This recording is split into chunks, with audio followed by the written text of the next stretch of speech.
and welcome to the new news, where we discuss what the hell is going on in the world and how it affects the average person like you and me.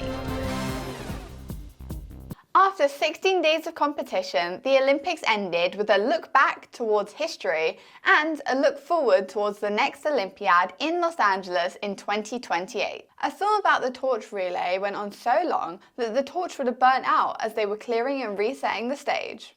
A golden voyager arriving on Earth felt a bit bleak, especially in today's supposedly unstable global climate, let alone to be part of an event which is celebrating sports.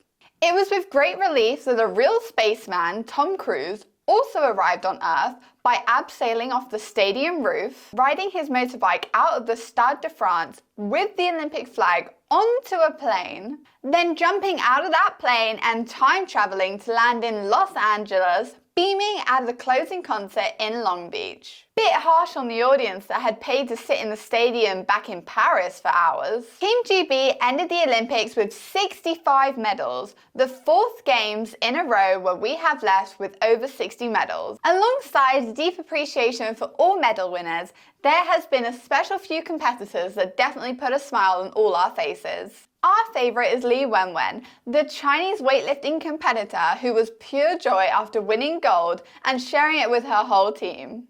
But stealing the show was Australian breakdancer Reagan. Was this the best that Australia had to offer, or was this some extremely well-executed joke? That remains to be seen, but Reagan has found fame for being average at something, which is something we can all celebrate. Adele even stopped her concert in Munich to share the story with her fans. She said, "I'm not saying anything, but I think that's the best thing that has happened to the Olympics in a long time." Unfortunately, it seems that will be the last time we see breakdancing appear in the Olympics, as only a day after the closing, it has been cut from the future Olympics. But will it be the last we hear of Reagan? Apparently not. Apparently, there will be more of her story to come as allegations unsurface that she used underhand tactics to win all the qualifiers to represent Australia in the Olympics. You only need to watch the qualifying matches to see that Australia does in fact have talented breakdancers. So what happened to them? In non-breakdancing related sports news, the Rugby Football Union has announced that in September, Twickenham Stadium will be renamed as Allianz Stadium, as they have reached a new deal with the insurance company. Twickenham is the world's largest rugby stadium and the second largest stadium in the UK. It's a name that everyone knows. As well as rugby, they host American football, as well as a whole range of conferences and concerts. It's comforting to know that a large amount of our insurance premiums are finding their way into another sport.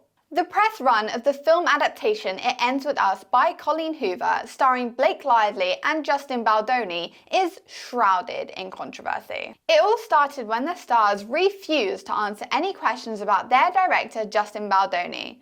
Not only has he not gone to any premieres but one, the one that he did attend, he was put in a different theatre away from the main cast. People deduced that this might be due to creative differences, as Justin Baldoni was the director and Blake Lively was the producer. It seems from interviews that Blake Lively wants this to be the girly film of the summer that will allegedly go on to win her an Oscar.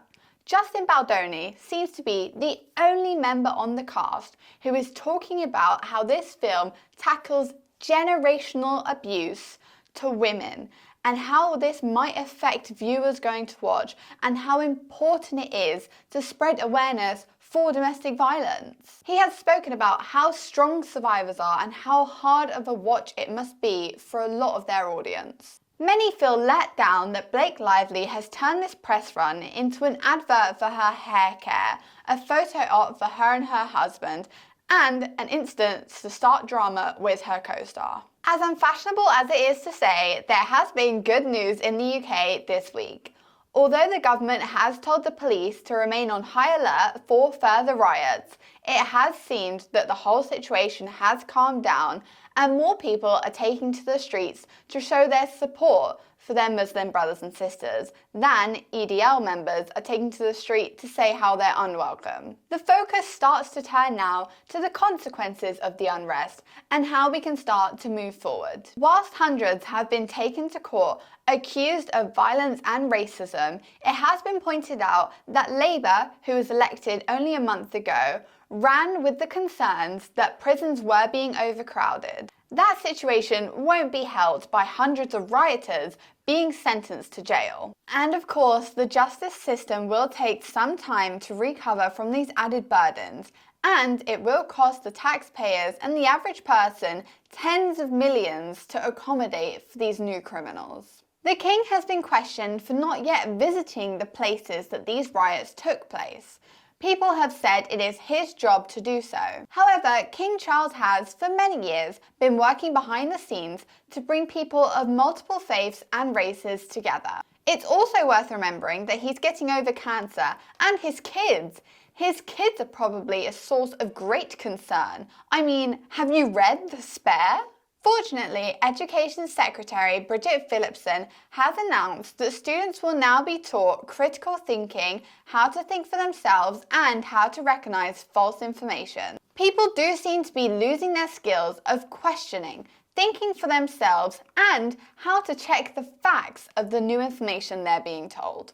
So this may help children to cope better with the changing future, not just specifically to stop riots from happening again. A life lesson we should all learn from, to question what you hear and don't believe everything you see. But now, no one ever thought that vanilla ice cream could become a victim of global governance's inability to save our planet. But now there is a real concern that vanilla may be on its way to dying out. Vanilla extracts come from the tropical orchard, and it is one of the crops most sensitive to the changing climate. Droughts, high temperatures, and diseases are all taking their toll. The plant is also a target for criminals due to its increasing rarity. There's only a few countries where the crop is grown, and it's a very labour-intensive process. There is an alternative, and it's called castoreum. This is found in the glands right next to the beaver's bottom.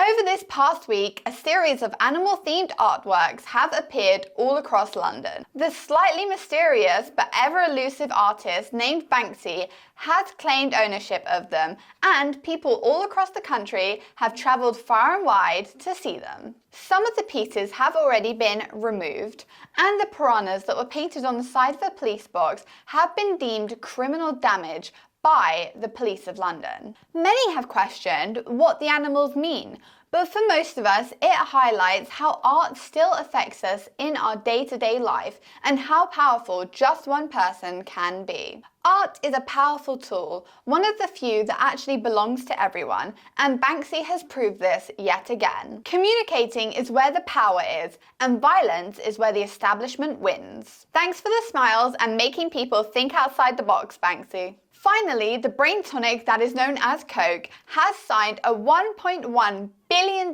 deal with Microsoft to use their cloud computing services and their AI system. The beverage giant said that it intends to use AI to improve its customer experience, to streamline operations, to foster innovation, to improve its competitive advantage, boost efficiency, and to look at growth opportunities. Could this be the start of Microsoft drinks? I have been Olivia Jane, and this has been the New News, where we discuss news that's happening all across the world and how it affects the average person like you and me. I hope you enjoyed this week's episode. If there's any topics that you want me to cover on next week's episode, DM us at WeAreMeTV. See you next week. Bye!